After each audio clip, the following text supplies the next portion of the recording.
බලන්න ඕකේ පළවෙනි ප්‍රශ්නය.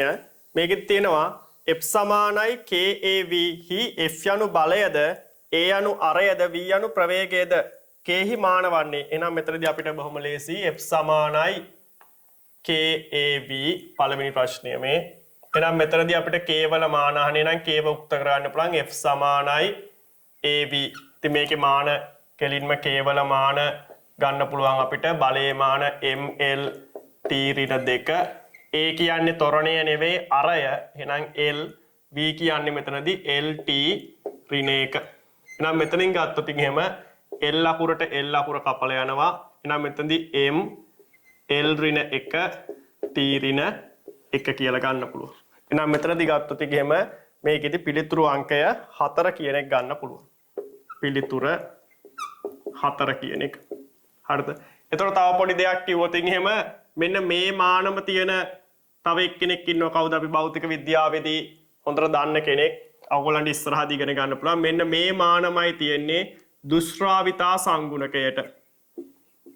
දුෂ්‍රාවිතා සංගුණකයට.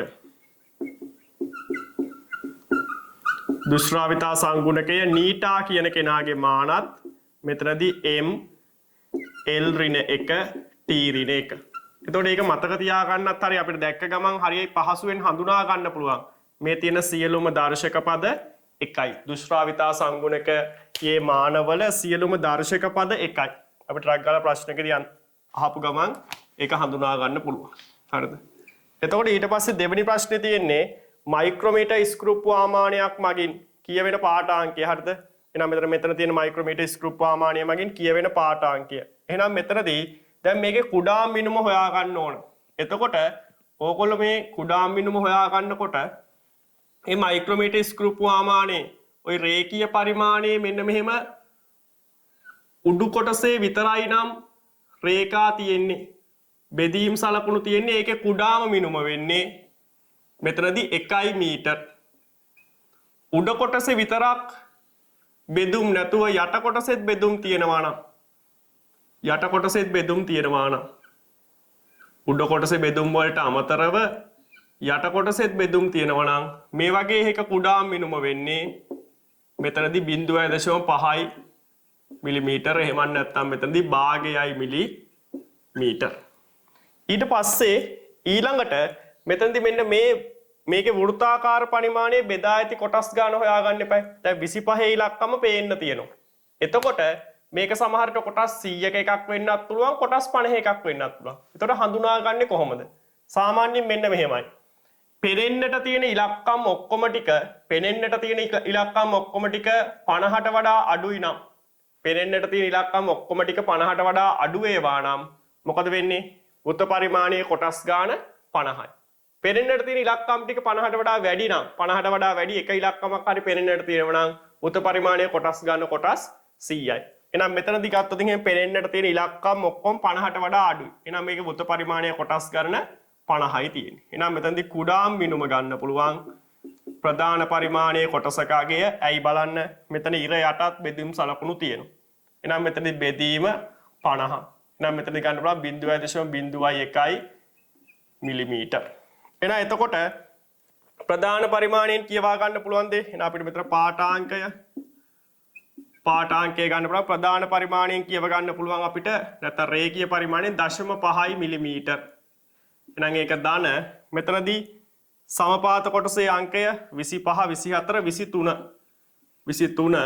එහෙනම් මෙතනදී ගත්තොත් ඉතින් 23 වෙනි කොටස සම්පාත වෙන්නේ. එහෙනම් මේක වැඩි කිරීම 0.01 මිලිමීටර. එහෙනම් මේක සුළු කරාට පස්සේ අපිට උත්තරේ විදියට ගන්න පුළුවන් 0.5 ධන 0.2.3. එහෙනම් මෙතනදී 0.73යි මිලිමීටර කියලා උත්තරේ ගන්න පුළුවන්. එහෙනම් එතකොට ඒකට උත්තරේ වෙන්නේ පිළිතුරු අංකය 2 කියන එක. පිළිතුර 2. හරිද? තුන්වෙනි ප්‍රශ්නේ කරන්න කලින් මම පොඩි තියරි කොටසක් කියලා දෙන්නම්. මේ මාන පාඩමේදී ඕගොල්ලන් ටික කාලයක් යනකොට අමතක වෙන දෙයක්. මොකද්ද? මෙන්න මෙහෙමයි. හරිද? මේකේ තියෙනවා නිවැරදි සමීකරණයක්. නිවැරදි සමීකරණයක්. තත සමීකරණය මෙතනදී ගත්තොත් එහෙම නිවැරදි වේ. සමීකරණය නිවැරදි වේ. සමීකරණය නිවැරදි වේ නම් අනිවාර්යයෙන්ම සමාන ලකුණ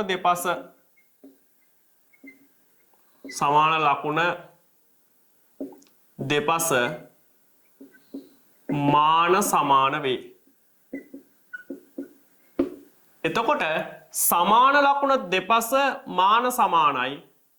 එතකොට සමීකරණය අනිවාර්යයෙන්ම නිවැරදි වේ කියලා කියන්න බෑ. හොඳට තේරුම් ගන්න. හොඳ මෙන්න මෙහෙමයි. සමීකරණයක් නිවැරදි වෙන්න තුප්ත කළ යුතු එක අවශ්‍යතාවයක් තමයි දෙපස මාන සමාන වීම. හොඳ. එතකොට සමීකරණයක් නිවැරදි නම් අනිවාර්යයෙන්ම දෙපස මාන සමානයි. ඒක ආයි කතා කරන්න දෙයක් නෑ. සමීකරණයක් නිවැරදි නම් දෙපස මාන අනිවාර්යෙන්ම සමානයි. හැබැයි සමාන ලකුණ දෙපස මාන සමාන වූ පමණින් සමීකරණය නිවැරදි වෙයි කියලා නිශ්චිතව කියන්න බෑ. එහෙනම් මේක නිශ්චිතව කිව නොහැක. ඕන තරම් උදාහරණ දෙන්න පුළුවන්. හරිද? ඕන තරම් උදාහරණ දෙන්න පුළුවන්. මෙන්න මේක හොඳට මතක තියාගන්න. හොඳටම ඔළුවේ තියාගන්න. සමීකරණයක් නිවැරදි වීමට තුප්ත කළ යුතු අවශ්‍යතා වලින් එකක් විතරයි දෙපස මාන සමාන වීම. සමීකරණය නිවැරදි නම් අනිවාර්යෙන් දෙපස මාන සමානයි. තුප්ත කරන්න ඕනේ එක අවශ්‍යතාවය විතරක් තුප්ත කළාට මෙතන සමීකරණය නිවැරදි කියලා කියන්න බෑ. සමහරට මේක තුප්ත කරාට අනිත් අවශ්‍යතාවයන් තුප්ත කරන්නේ නැති ඕන තරම් සමීකරණ අපිට කියන්න පුළුවන්. හරිද? එතකොට ගත්තේ මේක ඔළුවේ තියාගෙන ප්‍රශ්නේ කියවන්න. මේ කියනවා P සමානයි K Q ධන R සමීකරණයේ P Q R භෞතික රාශි තුනකි. K නියතයකි. පහස් සඳහන් ප්‍රකාශ සලකා බලන්න. එහෙනම් K මාන රහිත නම් සමීකරණය සත්‍ය වේ. එතකොට බලන්න මෙතනදී ගත්තොත් එහෙම P සමානයි KQ ධන කැපිටල් R. මෙතනදී මෙයාට මාන නැහැ කියලා. මෙතනදී මෙයාට මාන රහිත වුණා කියලා. PQ ධන කැපිටල් R කියන PKQ ධන කැපිටල් R කියන සමීකරණය නිශ්චිතවම නිවැරදි වෙයි කියලා කියන්න බෑ අපිට. ඇයි අපි දන්නේ නැහැ PQR කියන භෞතික රාශි මොනවද කියලා. PQR කියන භෞතික රාශි එකම වර්ගයේ භෞතික රාශි කියලා තිබ්බනම් අන්න මේක නිවැරදි කියලා කියන්න පුළුවන්. මාන වශයෙන් නිවැරදි. තේරුණාද? මාන වශයෙන් නිවැරදි කියලා කියන්න පුළුවන්. එහෙනම් මෙතනදී මේකෙදී එහෙම සමීකරණය සත්‍ය වේ එහෙම මුකුත් කියන්න බෑ. හරිද? එතකොට මෙතනදී මේක ඇත්තටම එකම වර්ගයේ මාන භෞතික රාශි කියලා කිව්වත් කියන්න බෑ. ඇයි? දෙපස මාන සමාන වුණු පළියට සමීකරණයක් නිවැරදි කියලා කියන්න බෑ. තේරුණාද? එතකොට අතින් කැපිටල් A ප්‍රකාශයේ වැරදි. B ප්‍රකාශය බලන්න. P වල මාන Q වල මාන R වල මාන වෙනම් සමීකරණය සත්‍ය වේ. ඔතන එක වැරද්දක් තමයි K වලට මාන තියෙනවද නැද්ද කියන එක කියලා නැහැ. එතකොට කොහොමත් මාන වශයෙන් ගත්තාම මේ ප්‍රකාශය වැරදි. හරිද? ඒ වුණාට දැන් උතන K වලට මාන රහිතයි කියලා ওই ප්‍රකාශනය දුන්නත් සමීකරණය නිවැරදි කියලා කියන්න බෑ නිශ්චිතව. ඇයි? දෙපස මාන සමාන වූ පමණින් සමීකරණයක් නිවැරදි කියලා කියන්න බෑ. තේරුණාද? සමීකරණයක් නිවැරදි කියලා කියන්න බෑ. එහෙනම් මෙතනදී A හා B කියන ප්‍රකාශන දෙකේ වැරදි එකක් නෙවෙයි දෙක තුනක්ම තියෙනවා. හරිද? අඩුපාඩු කිහිපයක්ම තියෙනවා A B කියන ප්‍රකාශන දෙකේ. එහෙනම් B ප්‍රකාශයත් වැරදි. හරිද? A ප්‍රකාශය කොහොමත් ගැලපෙන්නේ නැහැ. B ප්‍රකාශයේදී එක වැරද්දක් K මාන රහිත නියතයක් කියලා කියන්න ඕන B ප්‍රකාශය හරියන්න නම්. නමුත් K මාන රහිත නියතයක් කියලා කිව්වත් ඕක තුප්ත කළ පමණින් නිශ්චිතවම ওই සමීකරණය නිවැරදි කියලා කියන්න බෑ. ඇයි? දෙපසම සමාන ලකුණ දෙපස මාන සමාන වීම සමීකරණයක් නිවැරදි වීමට තුප්ත කළ යුතු එක අවශ්‍යතාවයක් විතරයි. ඒක හොඳට ඔලුවට දාගන්න. සාමාන්‍ය කාලයක් ගත වෙනකොට විභාගයේ අන්තිම කාලය වගේ වෙනකොට ඕගලන්ට අමතක වෙනවා. ඒක රතු පෑනෙන් ලියලා තියාගන්න. හරිද? ඊට පස්සේ ඊළඟ එක බලන්න. බලන්න ඒක ඉදිරිපත් කරලා තියෙන විදිය. C ප්‍රකාශය ඉදිරිපත් කරලා තියෙන විදිය බලන්න. සමීකරණය සත්‍ය වේ නම් මෙන්න මේ පද තුනේ මාන සමානයි. බලන්න සමීකරණය සත්‍ය වේ නම් අනිවාර්යෙන්ම KQ සමානයි R. ඕක අනිත් පැත්තට තිබ්බනම් දැන් ওই තියෙන විදිය නිවැරදි. C ප්‍රකාශය කියලා තියෙන විදිය නිවැරදි. සමීකරණය සත්‍ය වේ නම් මේගොල්ලන්ගේ මේ විදියට මාන සමාන වෙනවා. හැබැයි ඕක අනිත් පැත්ත ගහලා ලිව්වනම් ඒ කියන්නේ අවසානයේ මුලට අරගෙන ලිව්වනම් මෙහෙම වෙනවා නම් සමීකරණය සත්‍ය වේ කියලා තිබ්බනම් ඒක නිශ්චිතව කියන්න බෑ. ඒක නිශ්චිතව කියන්න බෑ. තේරුණාද? ඕක ඔයි තියෙන පිළිවෙලට තියෙනකොට නිවැරදි ප්‍රකාශය. නමුත් ඕක අග සිට මුලට දෙපැත්ත ඉස්සරහයි පිටිපස්සයි මාරු කරතේ නිශ්චිතව කියන්න බෑ කියලායි කියන්න පුළුවන්. තේරුණාද? අන්න එතකොට මාන පාඩමේ ඔයි ප්‍රශ්නේ තියෙන වැදගත්ම දේ මෙන්න මේක හොඳට තේරුම් ගන්න. මේක මේ පැත්තට හරියනවා, මේක මේ පැත්තට නිශ්චිතව කියන්න බෑ. එහෙනම් මෙතන උත්තරය වෙන්නේ C පමණයි කියන එක. C පමණයි කියන එක. sin theta සමානයි p. එහෙනම් අපිට මේ sin cos කතන්දරේ අයින් කරගන්න ඕන. එහෙනම් මොකද්ද අපිට මතක් වෙන්නේ? අපි භෞතික විද්‍යාව උගන්න මුල් කාලේ ඉගෙන ගන්නවා sin වර්ගය θ ධන cos වර්ගය θ සමානයි 1 කියලා. එතකොට මේ දෙන්න වර්ග කරලා එකතු කරාම ඒක හැදෙනවා කියලා පේන්න ඕන. එහෙනම් මෙතනදී මෙහෙම ගන්නවා. මේක 1 මේක 2 කියලා ගත්තොත් මෙතනදී 1 වර්ගය ධන 2 වර්ගය. එහෙනම් කොහමද? 16 ඍණ p ගේ වර්ගය cos වර්ගය θ ධන 16 ඍණ p ගේ වර්ගය sin වර්ගය θ සමානයි මෙතනදී 8 වර්ගය ධන p වර්ගය. එහෙනම් මේකෙදි 16 ඍණ p වල වර්ගය පිටට ගන්න cos වර්ගය θ ධන sin වර්ගය θ සමානයි 64 ධන p වර්ගය. එහෙනම් මේ කෑල්ල මෙතනදී 1යි කියලා දාන්න පුළුවන්. එහෙනම් මෙතනදී ගත්තේ මේකේ වරහන අරින්න 256 16 වර්ගය ඍණ මේ දෙන්නගේ ගුණිතේ 16යි p ඒකේ දෙගුණේ 32යි p 32යි p. මෙතනදී ධන p වර්ගය සමානයි මෙතනදී 64 ධන p වර්ගය. p වර්ගයට p වර්ගය කපලා ගියා. එහෙනම් මෙතනදී අපිට ගන්න පුළුවන් 256 ඍණ 64 සමානයි මෙතනදී 32යි p. එහෙනම් මේක සුළු කරගන්න පුළුවන් මෙහෙම 256න් 56ක් අඩු වුණාම 200යි. තව 64ට කීයක් මදිද? 8ක් මදි. එහෙනම් මෙතනදී ගන්න පුළුවන් අපිට 32යි p සමානයි 8ක් අඩු වුණාම 192යි. එහෙනම් p සමානයි 192 බෙදීම 32 30 ඒවා 6ක් 180යි. එහෙනම් මෙතනදී p සමානයි 6යි නිව්ටන් කියලා ගන්න පුළුවන්. එහෙනම් q සමානයි කීයද? 10යි නිව්ටන්. q සමානයි 10යි නිව්ටන්. එහෙනම් අපිට ගන්න පුළුවන් මෙතනදී බල දෙක වෙන්නේ 6යි නිව්ටන් හා 10යි නිව්ටන්. උත්තරේ අංක 1 කියන එක ගන්න පුළුවන්. පිළිතුරු අංකය 1 කියන එක ගන්න පුළුවන්. මෙතනදී පස්වෙනි ප්‍රශ්නය. පස්වෙනි ප්‍රශ්නේදී මෙන්න මෙහෙම තියෙන්නේ නිසලතාවයෙන් ගමන් අරඹන වස්තුවක් 4යි ms ඍණ 2ක නියත මෙතනදී ඒකාකාර ත්වරණයෙන් චලිත වේ. 3 වන සහ 6 වන තත්පරවලදී ගමන් කළපු දුරයි අහන්නේ. මෙතනදී මේ ප්‍රශ්නේ කරගෙන යනකොට අවශ්‍ය වෙන දෙයක් තියෙනවා. මේකෙදි බලමු අපි ඊට පස්සේ පස්වෙනි ප්‍රශ්නය. ඒකෙ මෙන්න මෙහෙම තියෙන්නේ නිසලතාවයෙන් ගමන් අරඹන වස්තුවක් 4යි ms ඍණ 2ක ඒකාකාර ත්වරණයකින් චලිත වේ. 3 වන සහ 6 වන තත්පරවලදී ගමන් කළ දුර කොපමණද? එහෙනම් අපිට මෙන්න මෙතනදී ළමයින්ට පොඩි වරදින තැනක් තියෙනවා. මේකෙදි මේ තත්පර ගණන් කිරීමේදී වරදිනවා. මෙන්න බලන්න තත්පර ටික ගණන් කරගන්න විදිය. මෙතන t සමානයි 0. එහෙනම් මෙතනදී t සමානයි 1, t සමානයි 2, t සමානයි 3, t සමානයි 4, t සමානයි 5, t සමානයි 6. ওই විදිහට අපිට ගණන් කරගන්න පුළුවන්. එහෙනම් මෙතනදී ඔහම ගිහිල්ලා t සමානයි n ඍණ 1, t සමානයි n. දැන් බලමු තත්පර ගණන් කරන්න. ওই තමයි t සමානයි තැන් ටික. හරිද? හරි. එතකොට මෙතනදී ගත්තොත් එහෙම මෙන්න මේකට තමයි කියන්නේ පළමු තත්පරය. මේක තමයි දෙවන තත්පරය. මේක තමයි තුන්වන තත්පරය. මේක තමයි හතරවන තත්පරය. මේක තමයි පස්වන තත්පරය. එතකොට බලන්න පස්වෙනි තත්පරය කියලා කියන්නේ හතරවන තත්පරය t සමානයි 4 කියන තැන ඉඳගෙන t සමානයි 5 වන තැන දක්වා. t සමානයි 4 වන තැන ඉඳගෙන t සමානයි 5 වන තැන දක්වා තමයි පස්වන තත්පරය. එහෙනම් මෙතනදි ගත්තොත් එහෙම මෙන්න මේ තප්පරය මොකද්ද? මෙන්න මේක තමයි n වන තප්පරය.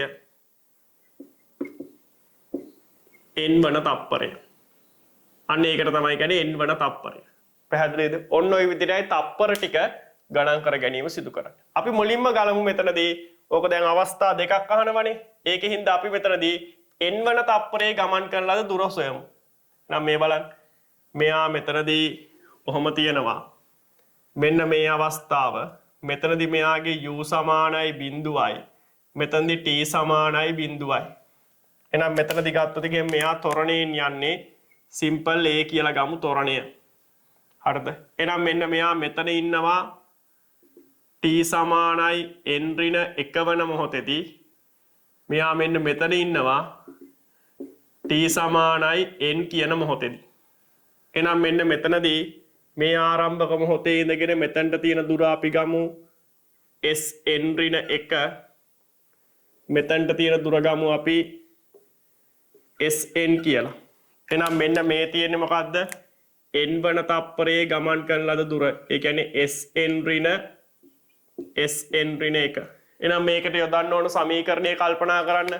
දැන් මෙතන ඉඳන් u දන්නවා. එන්න කාලය දන්නවා. ත්වරණය දන්නවා. දුර තමයි හොයා ගන්න ඕන. හරිනේ? එහෙනම් මෙතනදී ගත්තොත් එහෙම මේ වෙලාවේදී කවුරු දන්නේ නැද්ද? මෙතනදී අවසාන වේගය දන්නේ. එහෙනම් අවසාන වේගය නැති සමීකරණය තමයි අපි මේකට පාවිච්චි කරන්න ඕන. එහෙනම් මෙතනදී අපි මේ දිශාවට අපි මෙතන චලිතය නම් කරගමු. මෙතන O, මෙතන A, මෙතන B කියලා. එහෙනම් මෙතනදී මේ දිශාවට දාමු අපි S සමානයි ut ධන භාගයයි at වර්ගය. එහෙනම් මෙතනදී අපි දාමු OA චලිතයට මුලින්ම. එහෙනම් S n ඍණ 1 සමානයි u කියන එක බිඳුව හින්දා ut ගුණිතය බිඳුවයි ධන භාගයයි a කියලා කියන්නේ a t කියන්නේ n ඍණ 1 වර්ගය. එහෙනම් s n ඍණ 1 සමානයි භාගයයි a n ඍණ 1 වර්ගය. ඊට පස්සේ මෙතන අපිට දාන්න පුළුවන් ඊළඟට OB චලිතයට. එහෙනම් s සමානයි ut ධන භාගයයි at වර්ගය දැම්මහම sn සමානයි බිඳුව ධන භාගයයි an වර්ගය. එහෙනම් sn සමානයි භාගයයි an වර්ගය. එහෙනම් n වන තප්පරය තුල ගමන් කරන දුර කීයද?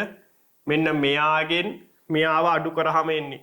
දැන් මෙතනදී අපිට ගන්න පුළුවන් n වන තප්පරය තුල ගමන් කළ දුර. n වන තප්පරය තුල ගමන් කළ දුර එනවා sn ඍණ 1. එහෙනම් මෙතනදී ගත්තොත් එහෙම sn කියන්නේ භාගයයි an වර්ගය ඍණ මෙන්න මේක. භාගයයි an ඍණ 1 වර්ගය. එහෙනම් අපිට පිටට ගන්න පුළුවන් භාගයයි a කියන එක n වර්ගය ඍණ අතන වරහන අරින්න. වරහන ඇරියාම කොහොමද එන්නේ? n වර්ගය ඍණ 2n ධන 1. ඔය විදියට. එහෙනම් මේ n වර්ගයට මේක කපල යනවා. එහෙනම් මෙතන දෙනවා භාගයයි a මෙතනදී 2n ඍණ 1. එහෙනම් මෙන්න මෙතනදී මේක තමයි n වන තප්පරය තුල ගමන් කරන ලද දුර. එහෙනම් n වන තප්පරය තුල ගමන් කරන ලද දුර නම් එහෙනම් අපිට කියන්න පුළුවන් 3 වන තප්පරය තුල 3 වන තප්පරය තුල ගමන් කරන ලද දුර ගන්න පුළුවන් භාගය a කියන්නේ මේ ගානේ කීයද 4යි. මෙතනට 3 ආදේශ කරනවා. 3 වරක් 2 6යි 6න් යක් අඩු කරාම 5යි. එහෙනම් මෙතන කීයක් වෙනවද මේක 20යි. එහෙනම් මේක 10යි මීටර කියලායි එන්නේ. 10යි මීටර. එහෙනම් ඊට පස්සේ 6 වන තප්පරය තුල මම මෙතනින් හදන්න 6 වන තප්පරය තුල කොහොමද එන්නේ? භාගය 4 මෙතනදී 6 වරක් 2 12යි. 12න් යක් අඩු වුනහම 11යි. දැන් මෙතනදී 11. දැන් මෙතනදී ගත්තොත් ඉතින් 44 බෙදීම 2 කියලායි එන්නේ. නැත්තම් 2 වැඩි කිරීම 11. එහෙනම් මෙතන 22යි මීටර.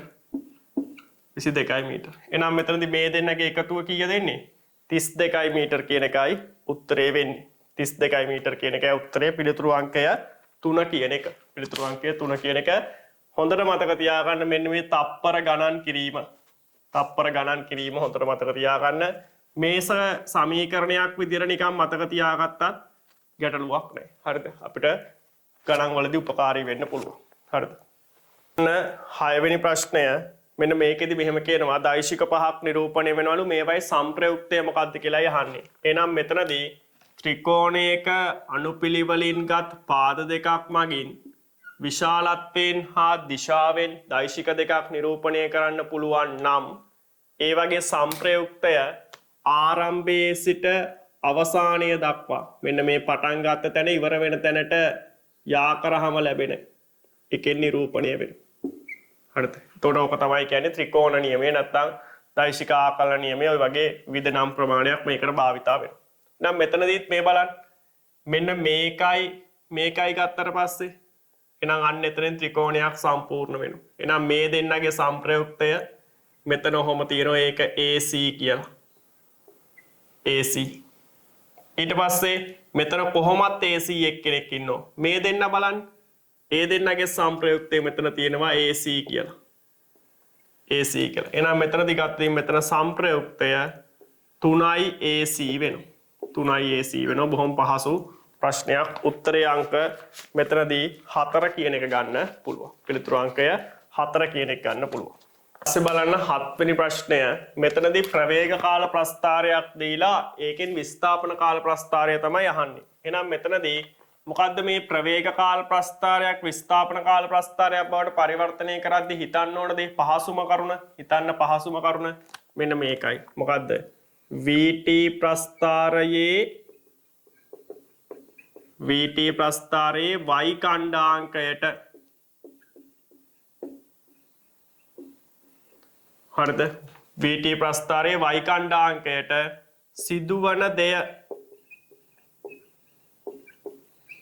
සිදුවන දෙය මොකද්ද?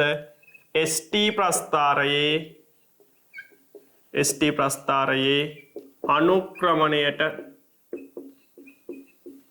අනුක්‍රමණයට සිදු විය යුතුය.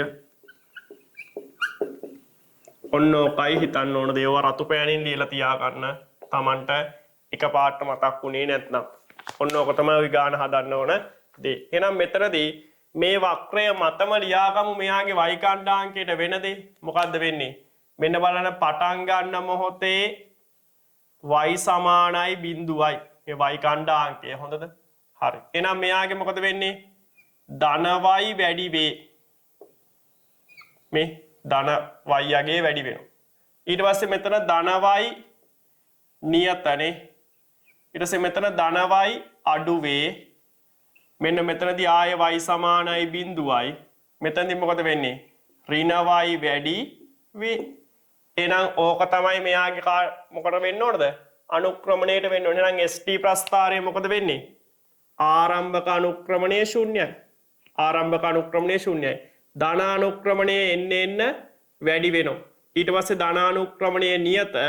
ඊට පස්සේ ධන අනුක්‍රමණය අඩු වෙනවා. ඊට පස්සේ ධන අනුක්‍රමණය 0යි. ඊට පස්සේ ඍණ අනුක්‍රමණය වැඩි වෙනවා. එහෙනම් ওই විදියට ගත්තොත් ප්‍රස්ථාර බලන්න. මේකෙදි ගත්තොත් අපි හැඩය නිකන් දල වශයෙන් නේද ගත්තොත් මේකෙදි ওই කියන විදියට උත්තර බලන්න නැතුව අපි ප්‍රස්ථාරය අඳිමු. ST බලන්න ආරම්භක අනුක්‍රමණය ශුන්‍යයි. එහෙනම් මෙතන කාලාක්ෂයට ගෑවිගෙන වගේ පටන් ගන්න ඕන. එහෙනම් ධනානුක්‍රමණය වැඩි වෙනවා. කොහොම? ඊට පස්සේ ධනානුක්‍රමණය නියත. එහෙනම් මේ ටික සරල රේඛාවක්. කොහොම? එහෙනම් ඊට පස්සේ ධනානුක්‍රමණය අඩු වෙනවා. එහෙනම් මෙතනදී මෙහෙම.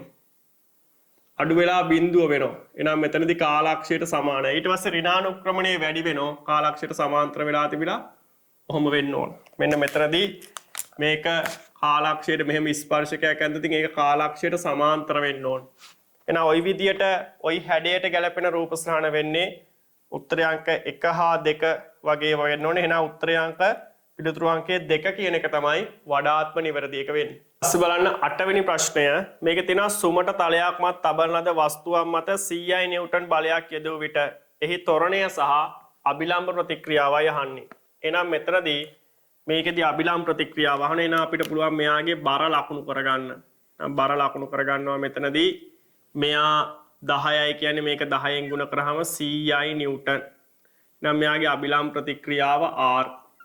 මෙතනදී මෙයාගෙන් සිරස්ථාන රචකයක් ලැබෙන හින්දා මෙයා mgට සමාන වෙන්නේ නැහැ. එහෙනම් මෙයා විභේදනය කරගන්න මෙන්න මේ පැති දෙකට. මේ පැත්තට විභේදනය කරාම ci cos 60.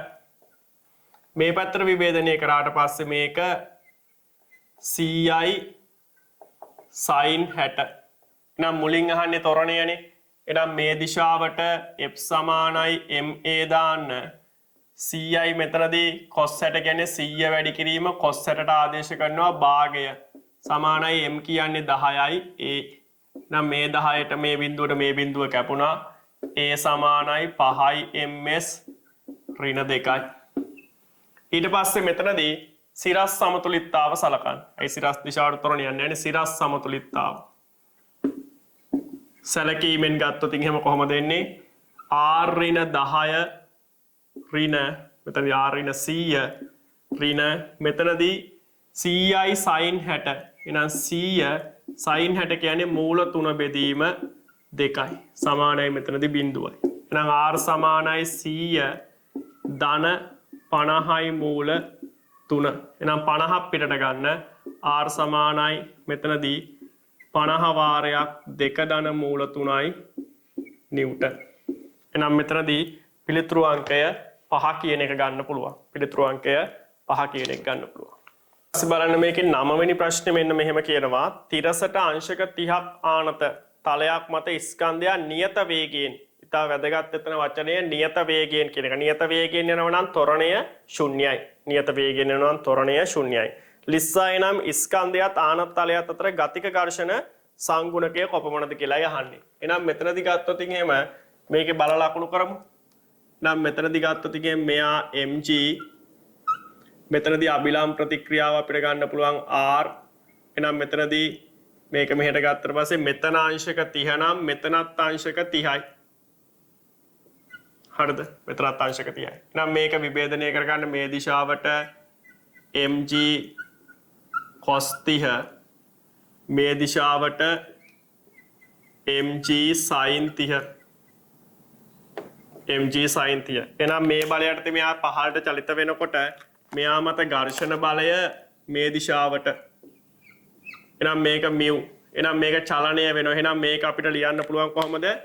f සමානයි μ r කියලා. එහෙනම් මෙතන f සමානයි μ ගතික capital R. එහෙනම් f සමානයි μ ගතික මෙතනදී mg cos 30යි. ඇයි මේකේ ආනත තලයට ලම්බක සමතුලිතතාව සැලකුවාම මෙයා mg cos 30ට සමාන වෙනවා. capital R mg cos 30ට සමාන වෙනවා ආනත තලයට ලම්බක දිශාවේ සමතුලිතතාව සැලකුවාම. හරිද?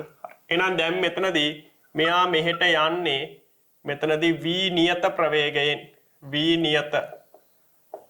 එහෙනම් v නියත නම් මෙයාගේ ත්වරණය a සමානයි බිඳුවයි. එහෙනම් මෙතනදී මෙහෙට දානවා මොකද්ද? f සමානයි ma. නැත්තම් ඉතින් කෙලින්ම ගාන තේරිච්ච කෙනෙක්ට මේ දෙක සමාන කරත් හරි. හරිද? ඒකයි වෙන්න ඕන. හරිද? එහෙනම් මොකද වෙන්නේ?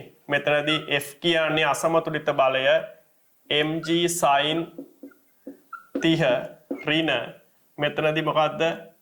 capital F සමානයි බිඳුවයි. එහෙනම් f සමානයි මෙතනදී mg sin 30. mg sin 30. එහෙනම් මෙතන f අපිට ලියන්න පුළුවන් μ ගතික වැඩි කිරීම mg මෙතනදී cos 30 සමානයි මෙතනදී mg sin 30. එහෙනම් මේකෙදි මේ mgට මේ mg කපලා ගියා μ ගතික සමානයි sin 30 බෙදීම cos 30. ඒ කියන්නේ μ ගතික සමානයි tan 30. එහෙනම් මෙතනදී tan 30 කියන්නේ μ ගතික මෙතනදී 1 මූල 3යි. 1 මූල 3යි. now උත්තරේ විදියට පිළිතුරු අංකය 4 කියන එක ගන්න පුළුවන්. ඊපස්සේ බලන්න මෙතනදී මේ ගාන කියන්නේ තිරසට තීටා පොළවේ පිහිටි ලක්ෂයකදී ඉහළට ප්‍රක්ෂේපණය කරන ලද ගල් කැටයක තිරස් පරාසය ළඟාවන උපරිම උසට සමාන වේ. උපරිම උසට සමාන වේ කියලා කියන්නේ එහෙනම් තීටා වල අගයයි අහන්නේ. එහෙනම් අපිට මේකේ සමීකරණ දෙක මතක කෙනෙක්ට හෝ සාමාන්‍යයෙන් ගණන් හදලා හුරු පුරුදු ළමයෙකුට මේ සමීකරණ දෙක මතක නැති වුණත් ටිකක් වෙලා කල්පනා කරලා සමීකරණ දෙක ගොඩනගා ගන්න පුළුවන්. හරිද? නමුත් මම මෙතනදී සමීකරණ දෙක අරගෙන පෙන්නන්නම්. ඊට පස්සේ අපි ওই කියන විදිහට සමාන කළා උත්තරේ ගමු. හරිද? එහෙනම් මේ බලන්න. මෙයා තිරසට තීටා කෝණයක් ආනතව විසි කරාම ওই විදිහේ පරාවලික පතයකයි යන්නේ. මෙතන තීටා. එහෙනම් මෙයා ලැබෙන උපරිම උස සිම්පල් h එයා හොයන්න ඕන. මෙතන කැපිටල් R. එහෙනම් මේ ගැටලුවේ කියන්නේ සිම්පල් h කැපිටල් R ට සමානයි කියලා. මේ ගැටලුවේ කියන්නේ ඒක. එහෙනම් මෙන්න මෙතනදී මොකද වෙන්නේ? මෙයාගේ වේගය v සමානයි බිඳුව වෙන. එහෙනම් මෙතනදී ගත්තොත් එහෙම අපි ගමු මෙතනදී a b c. එහෙනම් අපිට මුලින්ම h හොයා ගන්න ඕන. h හොයා ගන්න අපිට මෙතනදී මේ උපරිම උසට එළඹීමට ගතවන කාලය දන්නේ. එහෙනම් කාලය හොයන්නේ නැතුව h හොයන්නේ කොහොමද? එහෙනම් මෙතනදී ගත්තොත් එහෙම ab චලිතයට ඉහළට දාන්න කාලය නැති සමීකරණය v වර්ගය සමානයි u වර්ගය ධන 2ක් s. එහෙනම් v වර්ගය කියන්නේ අවසාන ප්‍රවේගයේ වර්ගය u sin theta කියන කෙනාගේ වර්ගය ධන මෙතනදී 2යි ගුරුත්වාකර්ෂණය තියෙන්නේ 15ට g. නම් මෙතනදී ඍණ g මෙතන සිම්පල් h. එහෙනම් මෙතනදී ගත්තොත් එහෙම මේ ඍණ පදයේ මේ පැත්තට ගේන්න පුළුවන් 2gh සමානයි u වර්ගය sin වර්ගය θ. එහෙනම් මෙතන h සමානයි u වර්ගය sin θ බෙදීම sin වර්ගය θ බෙදීම මෙතන 2g කියලා. ඔන්න h. හැබැයි r හොයනවා කියන එක අපිට එහෙම පහසුවෙන් හොයන්න බෑ. පියාසර කාලය හොයා ගන්න වෙනවා. පියාසර කාලය හොයා ගන්න වෙනවා. එහෙනම් මෙතනදී අපිට ගන්න පුළුවන් AC චලිතයට සිරස් විහෙලට දානවා මොකද්ද?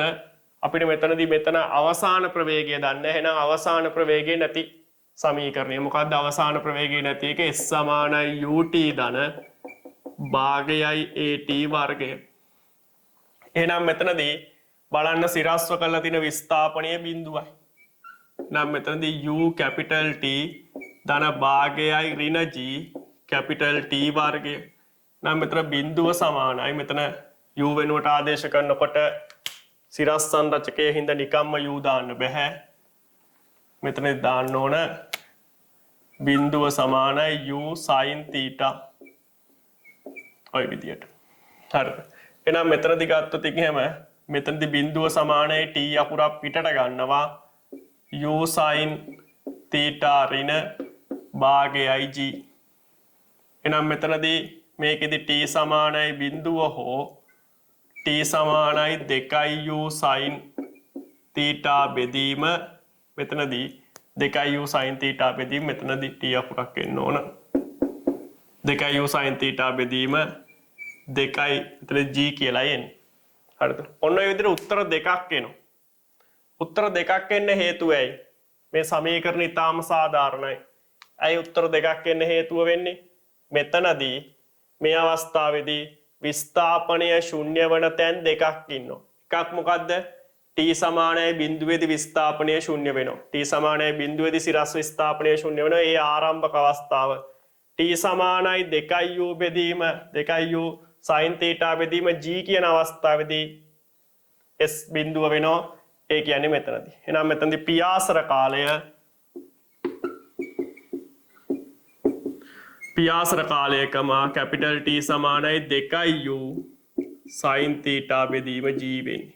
ඕක හොඳට මතක තියාගන්න. ඒ කියන්නේ මෙන්න මෙතනට උත්තර දෙකක් අහම එකෙන් උත්තරය තර්ක කරගන්න විදිය. හරිද? එහෙනම් ඊට පස්සේ දාන්න පුළුවන් මෙතනදී AC චලිතයට මේ දිශාවට S සමානයි UT ධන භාගයයි AT වර්ගය. එහෙනම් S කියන්නේ තිරස්ව සිදු කරන විස්ථාපනය capital R U cos theta වැඩි කිරීම කැපිටල් T ධන බිඳුව. අයි බිඳුව දාන්නේ තිරස් ත්වරණය බිඳුවයි. තිරස් ත්වරණය ශුන්‍යයි. හරිද? එහෙනම් මෙතනදී R සමානයි මේකෙන් ගුණ කරාම 2u වර්ගය sin theta cos theta බෙදීම මෙතනදී g කියලා එනවා. එහෙනම් මේ දෙන්න සමානයි. මේ දෙන්න එහෙනම් සමාන කරන්න.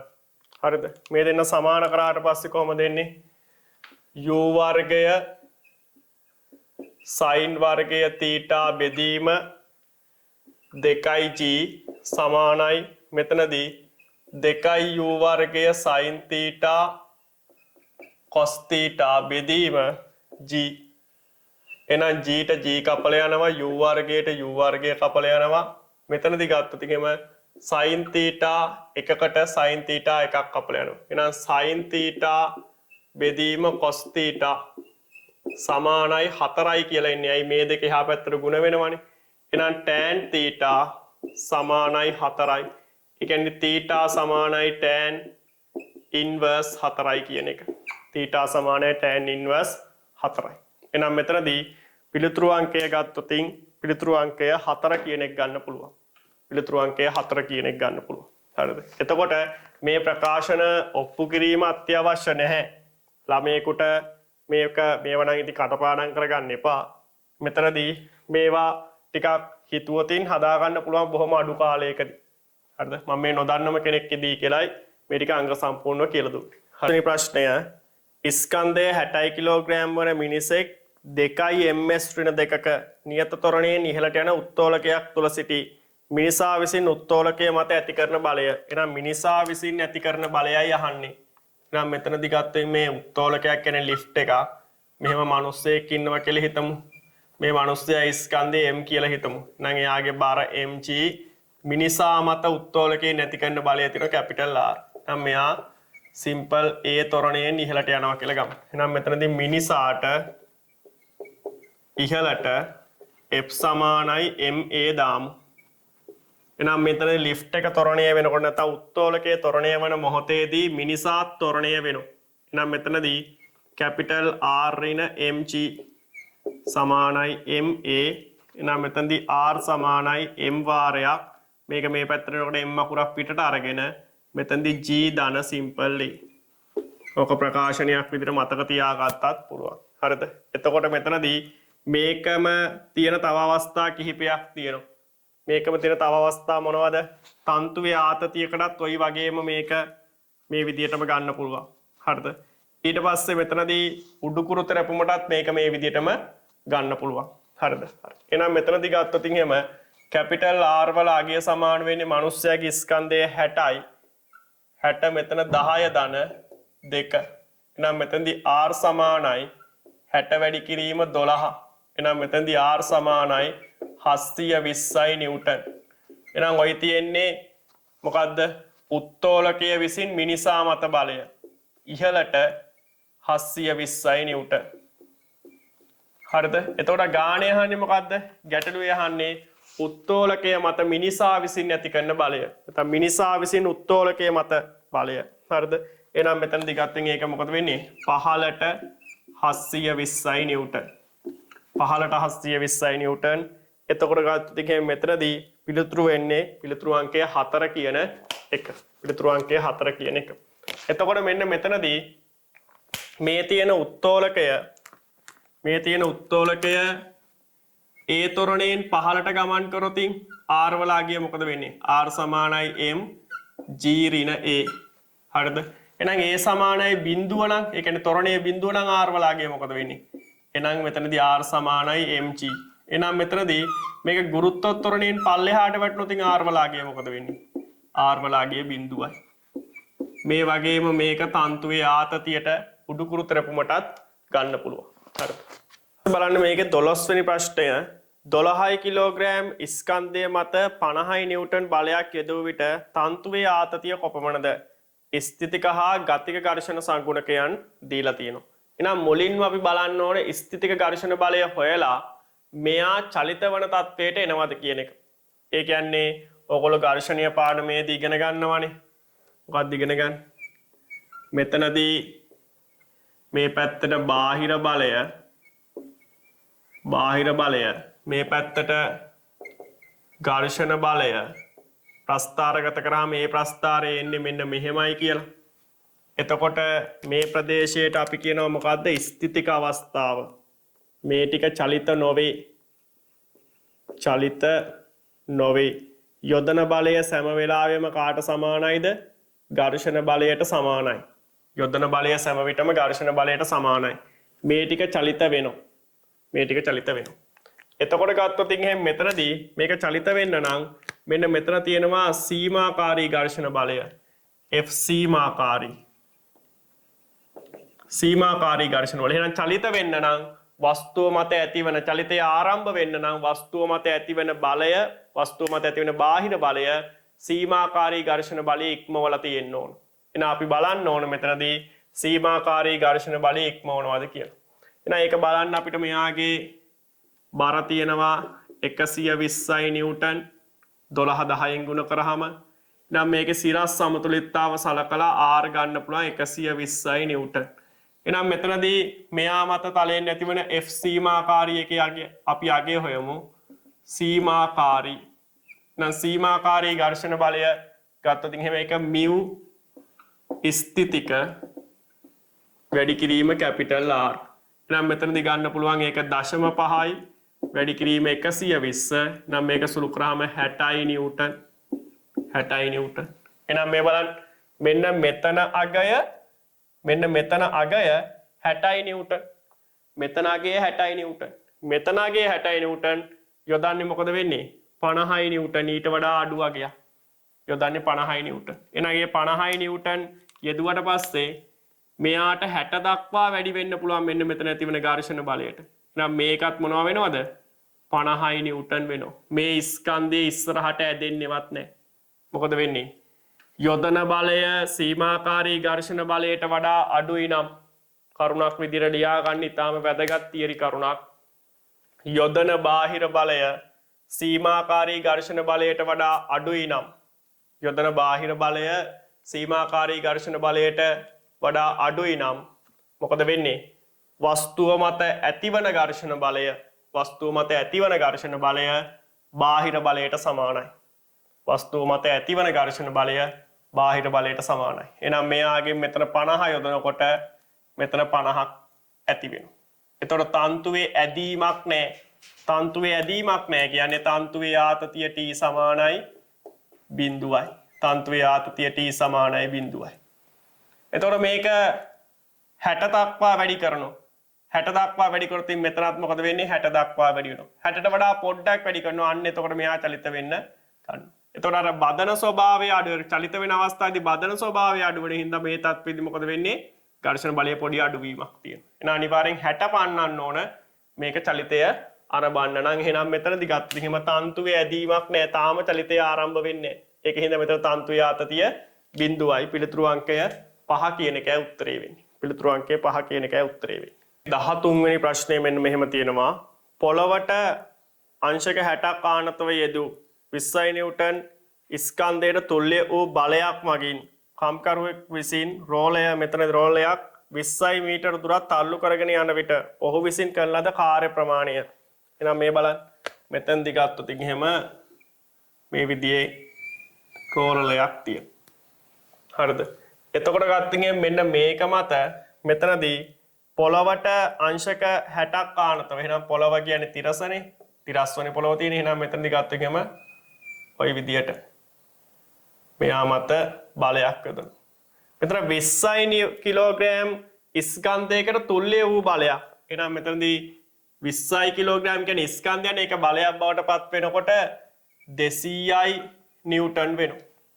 200යි නිව්ටන් වෙනවා. එහෙනම් මෙතනදී කෝණයේ අංශක 60යි. එහෙනම් මේක මොනවා වෙනවද? 20 මීටර දුරක් ගමන් කරනවා. එහෙනම් මෙතනදී ගත්තොත් එහෙම W සමානයි බලය වැඩි කිරීම විස්ථාපනය. එහෙනම් මෙතනදී ගත්තොත් එහෙම බලයේ දිශාවට සිදු කරපු විස්ථාපනය. එහෙනම් මෙතනදී ගත්තොත් මෙයා විභේදනය කරගන්න පුළුවන්. එහෙනම් මේ දිශාවට විභේදනය කරාම මෙතනදී මේක 20 මීටර මේක F cos 60 මෙතනදී 200යි cos 60 මේ දිශාවට විභේදනය කරාම මේක 200යි sin 60. නම් මෙතනදී ගත්තොත් එහෙම W සමානයි 200 cos 60 වැඩි කිරීම 20 කියන එක. මේ බලයෙන් කාර්යයක් කරන්නේ. ඒ සංරචකයෙන් කාර්යයක් කරන්නේ. එහෙනම් මෙතෙන් 200 වැඩි කිරීම භාගය වැඩි කිරීම 20. එහෙනම් මෙතනට මේ කපල යනවා 100යි. එහෙනම් මෙතනදී 2000යි ජූල් කියලා උත්තරේ එන්නේ. 2000යි ජූල්. එහෙනම් පිළිතුරු අංකය 2 කියන එක ගන්න පුළුවන්. පිළිතුරු අංකය 2 කියන එක ගන්න පුළුවන්. 4 වෙනි ප්‍රශ්නය ටිකක් වෙනස් විදිහේ ප්‍රශ්නයක්. මෙන්න මෙහෙම තියෙනවා. 10 කිලෝග්‍රෑම් ස්කන්ධයක් 1 මීටර් උසක් 10 වතාවක් එසවීම මගින් පුද්ගලයෙකු මේත දහනය කර බර අඩු කර ගැනීමට උත්සාහ කරයි. සෑම වාරයකදීම සිදුවන විභව ශක්ති වෙනස් වීම නිසා ස්කන්ධය අඩුවන බව උපකල්පනය කරන්න. ඒ කියන්නේ ඔහු මෙතනදී ඔසවන සෑම වාරයකදීම ඔහුගේ ස්කන්ධය අඩුවීමක් සිදු වෙනවා. හරිද? එතකොට ගත්තොත් මේත 1 කිලෝග්‍රෑම් වලින් ලබා දෙනවලු ශක්තිය 3.8 වැඩි කිරීම 10.7 ජූල්. වනතර එයින් 120ක් පමණක් යාන්ත්‍රික ශක්තිය බවට පරිවර්තනය වේ. එතකොට මේ මේත දහනයෙන් ලැබෙන ශක්තියෙන් 120ක් තමයි ඔහුට මේ එසවීමට වැය වෙන්නේ. හරිද? එසවීමට දායක වෙන්නේ. එහෙනම් මෙතනදී ගත්තොත් එහෙම මේ බලන්න මේ අවස්ථාවේදී මේ පුද්ගලයා කොච්චරක් කරනවද මෙතනදී? මෙන්න මෙතන තියෙන 10 කිලෝග්‍රෑම් ස්කන්ධය 1 මීටර් උසකට ඔසවනවා. 1 මීටර් උසකට ඔසවනවා. එහෙනම් මෙතනදී අවශ්‍ය ශක්තිය එහෙනම් mgh වැඩි කිරීම 1000. එහෙනම් ඒ කියන්නේ m කියන්නේ 10යි, g කියන්නේ 10යි, h කියන්නේ 1යි. වැඩි කිරීම 1000. එහෙනම් මෙතනදී 1 වැඩි කිරීම 10.5 ජූල් කියන ශක්තියක් ඕන. එහෙනම් මෙන්න මේ ශක්තිය ලබා ගන්නට දහනය වන මේද ස්කන්ධය මෙතනදී අපි ගමු n කිලෝග්‍රෑම් නම්. එහෙනම් මෙතනදී 1 කිලෝග්‍රෑම් මෙහකින් ලබා දෙන ප්‍රමාණය මෙන්න මෙච්චර නම් 3.8 වැඩි කිරීම මෙයාගෙන 1 කිලෝග්‍රෑමකින් 3.8 වැඩි කිරීම 10.7ක් දෙනවා. එහෙනම් n කිලෝග්‍රෑම් ප්‍රමාණයකින් ඒ වගේ n ගුණයක් දෙනවා. එතකොට මේකෙන් 120ක් විතරයි මෙතනදී මේකෙදි යාන්ත්‍රික ක්‍රියාවලියට මෙන්න මේ ක්‍රියාවලියට ශක්තිය විදිහට ලැබෙන්නේ. එහෙනම් මේක 100ෙන් බෙදලා 20ෙන් ගුණ කරනවා. ඔන්න ලැබෙන ශක්ති ප්‍රමාණය ඒක සමාන වෙන්න ඕනේ 1 වැඩි කිරීම 10.5ට. නම් මෙතනදී ගත්තොත් එහෙම මේක අපිට සුළු කරගන්න පුළුවන් 5යි කියලා. එහෙනම් මෙතනදී ගත්තොත් එහෙම අපිට n උයි හොයා ගන්න ඕනේ n සමානයි 5 බෙදීම 3.8 වැඩි කිරීම 10 ඍණ 2 කියලා එන්නේ. 10 ඍණ 2 කියලා එන්නේ. එහෙනම් මේක සුළු කරගන්න අපිට පුළුවන් n සමානයි මෙතනදී 50 බෙදීම 38 වැඩි කිරීම 10 ඍණ 2 නම් මෙතනදී n සමානයි මේක අපිට ගන්න පුළුවන් 25 බෙදීම 19 කියලා. වැඩි කිරීම 10 ඍණ 2.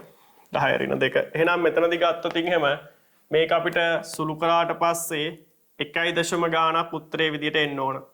එහෙනම් 1 අගයක් කෙන එකක් විදිහට අපි සුළු කරලා බලමු.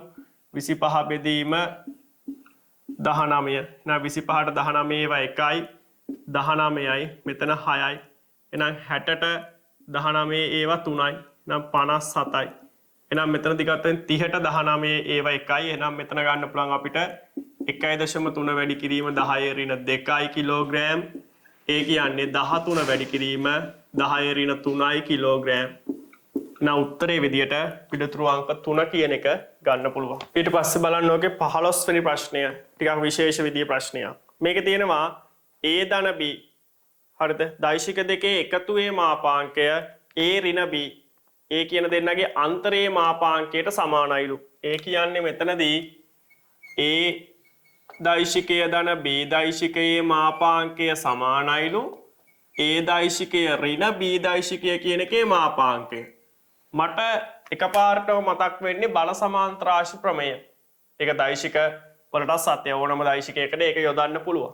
එහෙනම් ඊතර බල සමාන්තරාශි ප්‍රමේය කිව්වට ඒක ඕනම දෛශිකයකට යොදන්න පුළුවන්. එතකොට මෙන්න මේ බල සමාන්තරාශි ප්‍රමේයේ නැත්නම් බල සමාන්තරාශ්‍රයේ මෙතනදී ගත්තට පස්සේ මෙතන a දෛශිකය මේකෙන් නිරූපණය කළා මේකෙන් b දෛශිකය නිරූපණය කරාම මෙන්න මේ පාදයෙන් නිරූපණය වෙනවා මොකද්ද?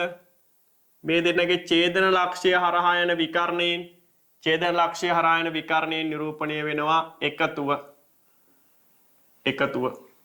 එතකොට මෙන්න මේ අනිත් විකර්ණයෙන් නිරූපණය වෙනවා මෙන්න මේ විකර්ණයේ නිරූපණය වෙනවා මොකද්ද?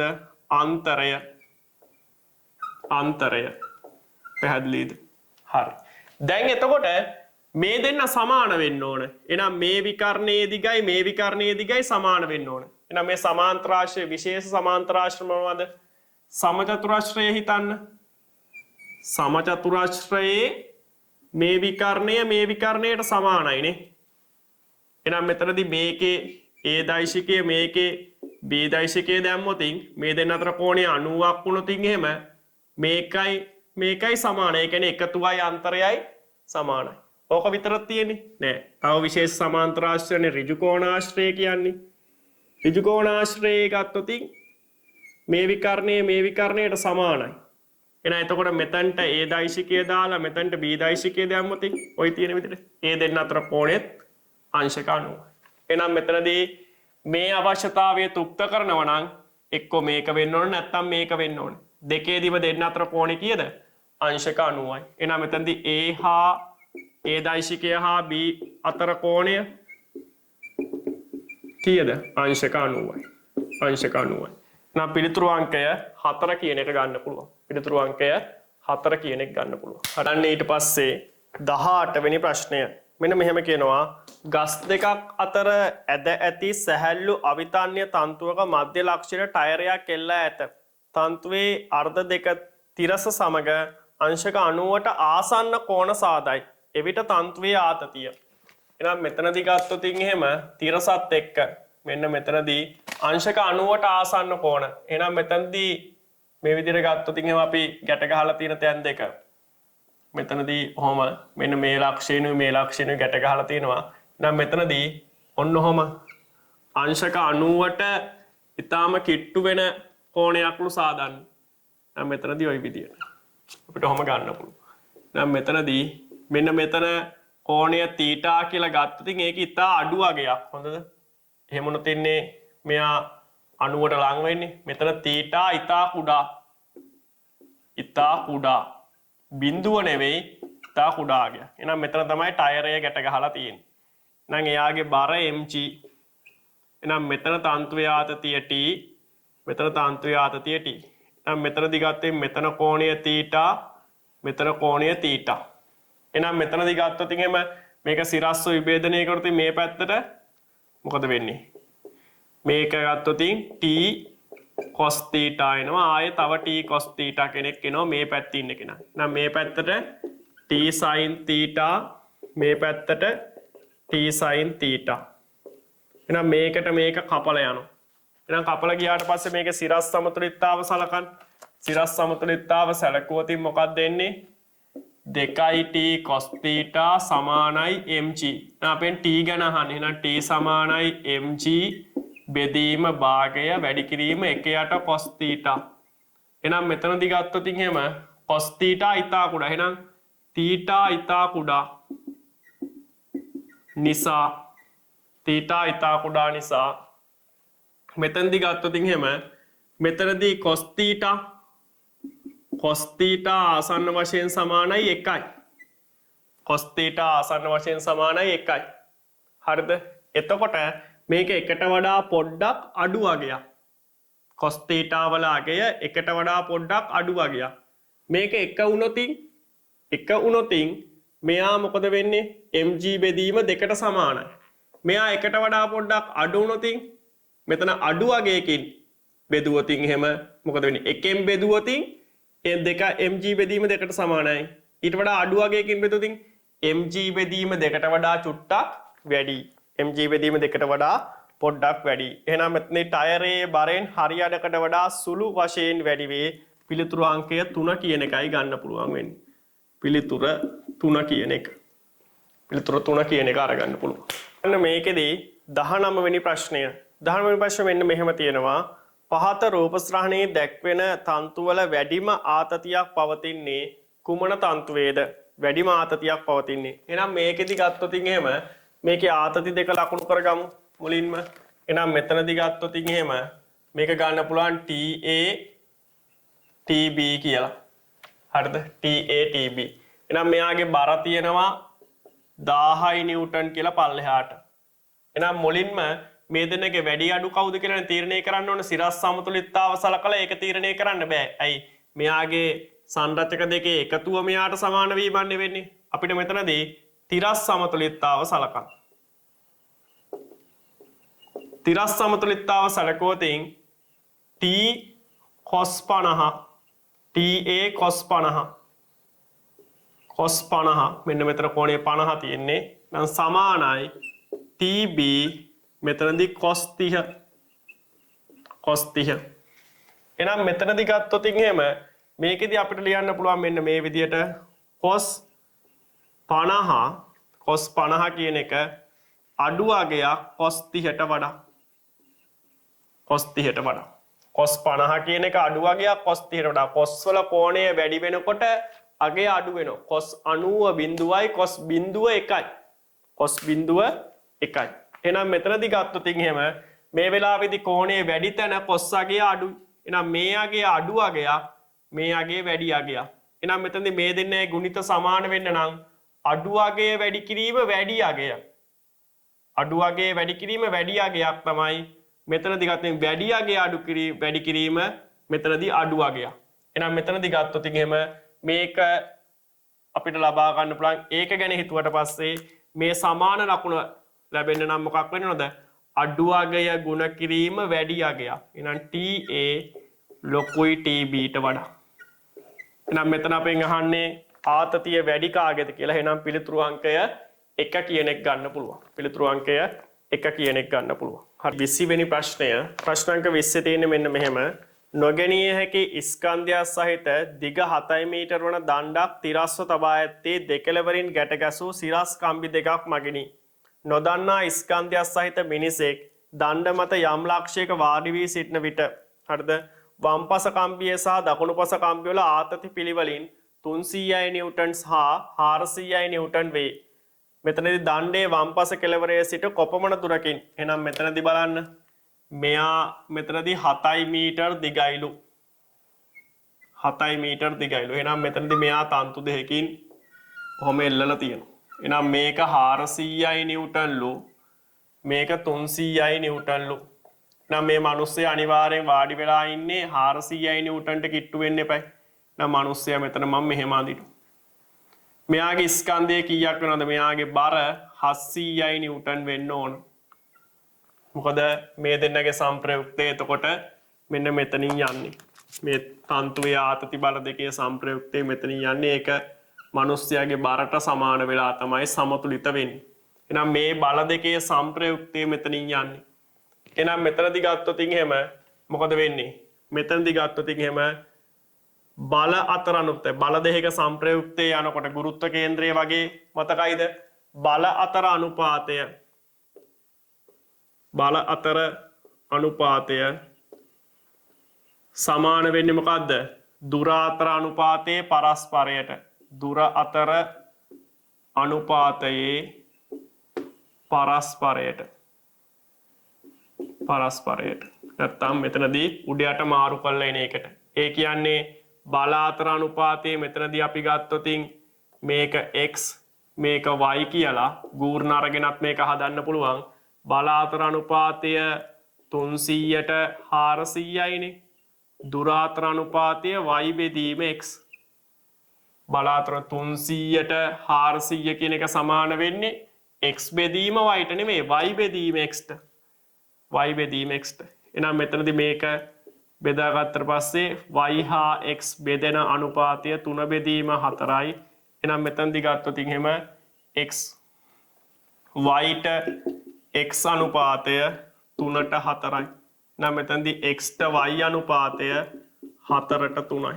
4ට 3යි. එහෙනම් අපෙන් අහන්නේ x වල අගය. එහෙනම් x හොයාගන්නේ කොහොමද?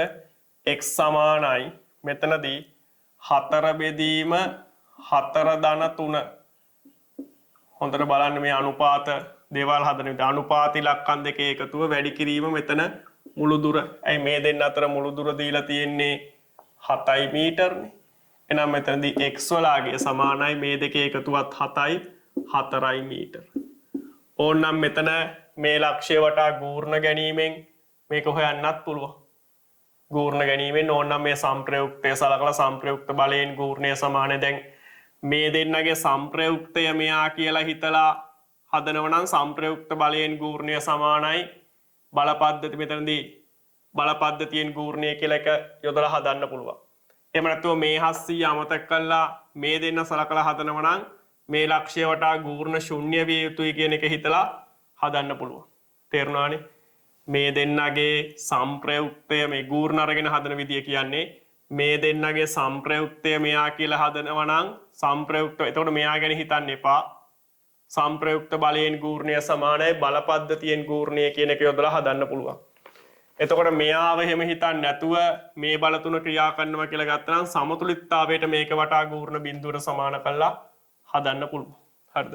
ඒ ඕනේ එක විදියකට උත්තරය ගන්න පුළුවන්. එතකොටත් 4 මීටර කියන එක AB. හරිද? ගූර්ණ අරගෙනත් හදලා බලන්න ගූර්ණ ගැන ගැටලු තියෙන ළමයි එහෙම. හරිද? බලන්න 21 වෙනි ප්‍රශ්නය. ප්‍රශ්නාංක 21 මෙන්න මෙහෙම තියෙන්නේ 10 නිව්ටන් භාරයක් රූපයේ පරිදි AB දණ්ඩක මෙතනදී B කෙලවරින් එල්ලා ඇත. එතකොට මෙතන A කෙලවර මෙතන B කෙලවර. හරිද? B වලින් එල්ලා ඇත. එහෙනම් සැහැල්ලු දිග 10 මීටර වන දණ්ඩ මෙතනදී A හිදී බිත්තියට අසව් කර ඇත. හරිද? මෙතනදී ගත්තෙන් ඊට පස්සේ කියනවා දිග තිරස් මෙතනදී දිග තිරස් කම්බියේ මෙතනදී එක් කෙලවරක් දිග 4 මීටර තිරස් කම්බියේ එක් කෙලවරක් මෙතනදී මධ්‍ය ලක්ෂයට. එහෙනම් මෙතනදී මධ්‍ය ලක්ෂය නම් හරියටම මේ දිර කීයක් වෙන්න ඕනද? අරයාගේ මුළු දුර 10 මීටර නම් මේක 5 මීටර වෙන්න ඕන.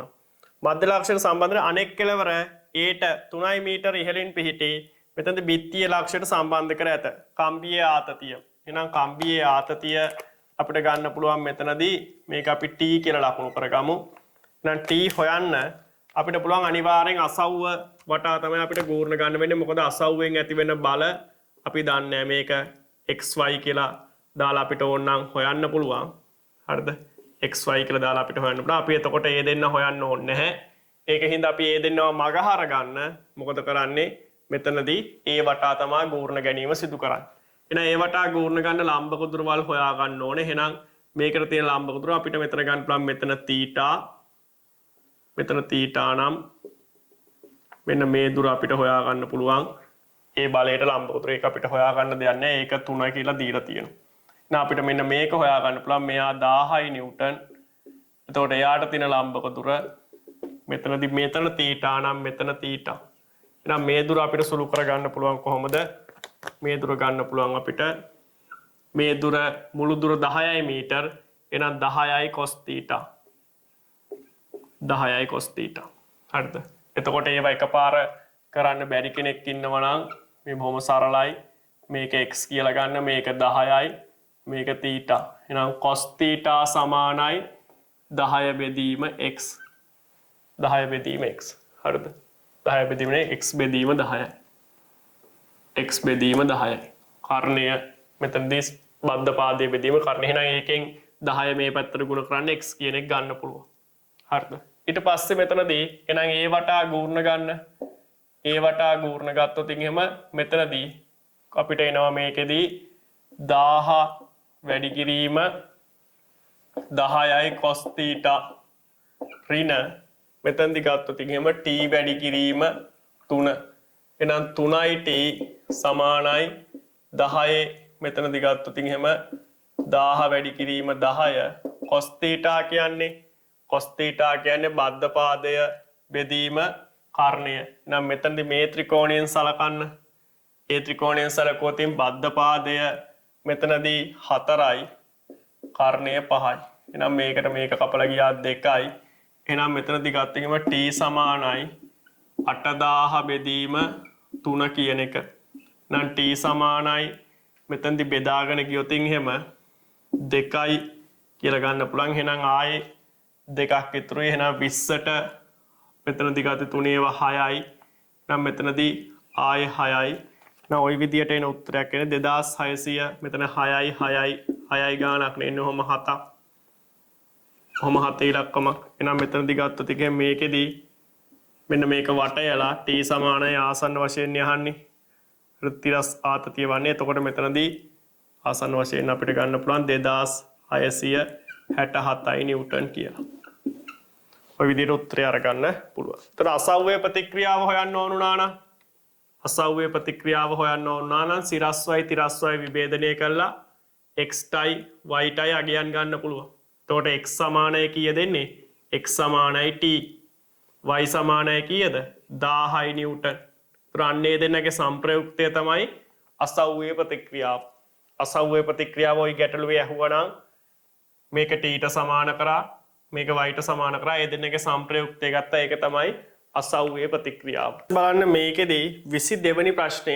22 වෙනි ප්‍රශ්න ටිකක් අහන දේ අමුතුයි අපිට පුරුදු විදිහේ ප්‍රශ්නයක් නෙවෙයි.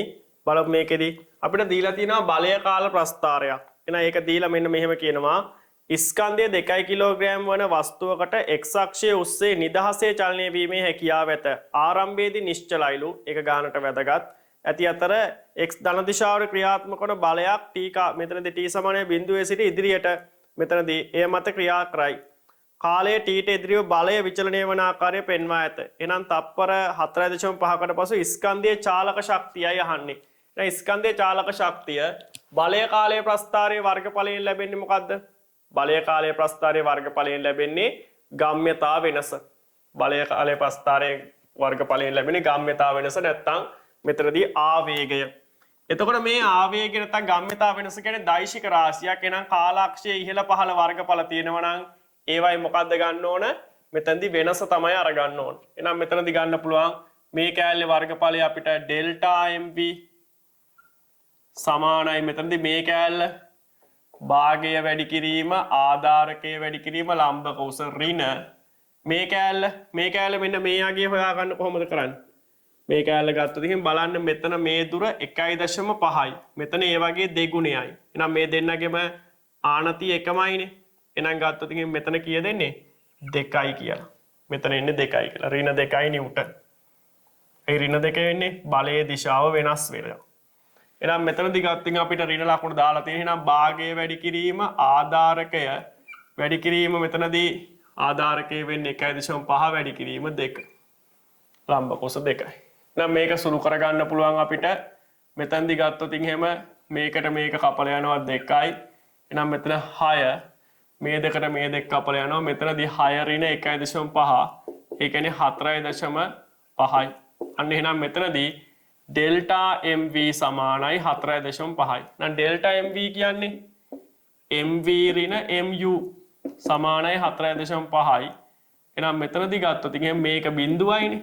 එහෙනම් මෙතනදී mv ස්කන්ධයේ අවසාන ප්‍රවේගයේ ගුණිතය 4.5යි. හරි. අපිට එහෙනම් ඕන චාලක ශක්තිය. චාලක ශක්තිය කියන්නේ භාගයයි m v වර්ගය. එහෙනම් මම මෙතන mv ගුණිතය හදා ගන්න මේක m ගෙන් බෙදලා m ගෙන් ගුණ කරා. එහෙනම් m වර්ගය v වර්ගය. එහෙනම් මෙතනදී භාගයයි m මෙතනට දාන්න පුළුවන් mv වල වර්ගය. එහෙනම් ඔක සුළු කිරීමන්නේ තියෙන්නේ. එක යට ස්කන්ධය කියන එක 2යි කිලෝග්‍රෑම්. එහෙනම් 2 වැඩි කිරීම 2. මෙතන 4.5 වර්ගය. 4.5 වර්ගය. එහෙනම් 4.5 වර්ගය ගන්න පුළුවන්. 45 වැඩි කිරීම 45. එහෙනම් මෙතනදී ගත්තොත් එහෙම අපිට ගන්න පුළුවන් 4 5 25යි 25න් 2යි. එහෙනම් මෙතනදී ගත්තොත් එහෙම 20යි 22යි. එහෙනම් මෙතනදී 90යි 180යි. කොහොම? එහෙනම් මෙතන 5යි 2යි 0යි 1යි 2. එහෙනම් මෙතනදී ගත්තෙන් දශම ස්ථාන දෙකක්. එහෙනම් 20.25 බෙදීම 4. 20.25 බෙදීම 4. එහෙනම් 24න් බෙදුවොතින් 5 එන්න ඕනේ. එහෙනම් 20.25 බෙදුවොතින් 5යි දශම ගාණක් වෙන්න ඕනේ. එහෙනම් මෙතනදී උත්තරේ 5.06යි ජූල් කියන එක. උත්තරේ අංක 3 කියන එක ගන්න පුළුවන්. පිළිතුරු අංකය 3 කියන එක ගන්න පුළුවන්.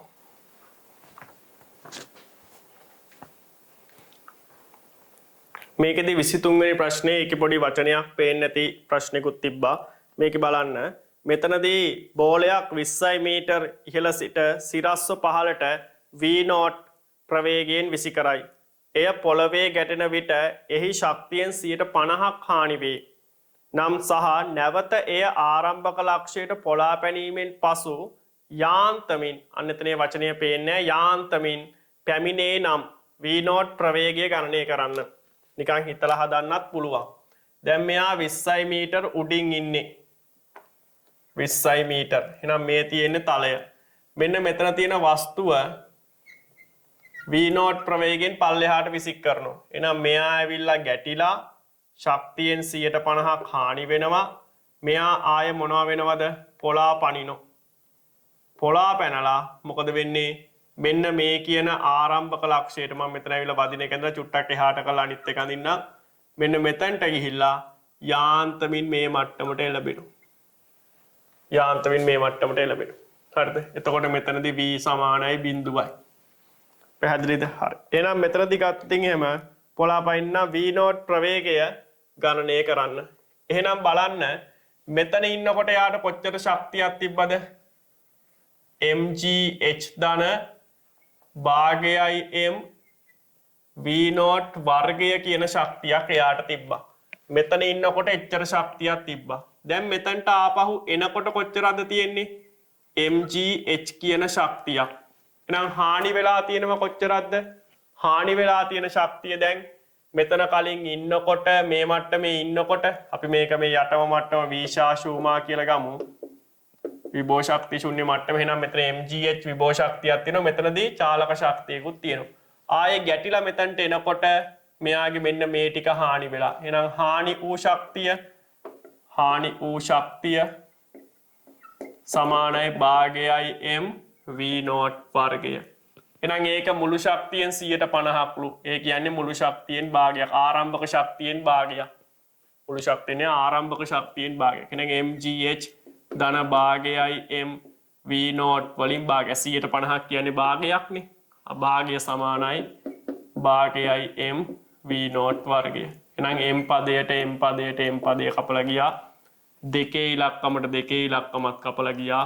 එහෙනම් gh මෙතනදී ධන භාගයයි v0 වර්ගය සමානයි මෙතනදී v0 වර්ගය.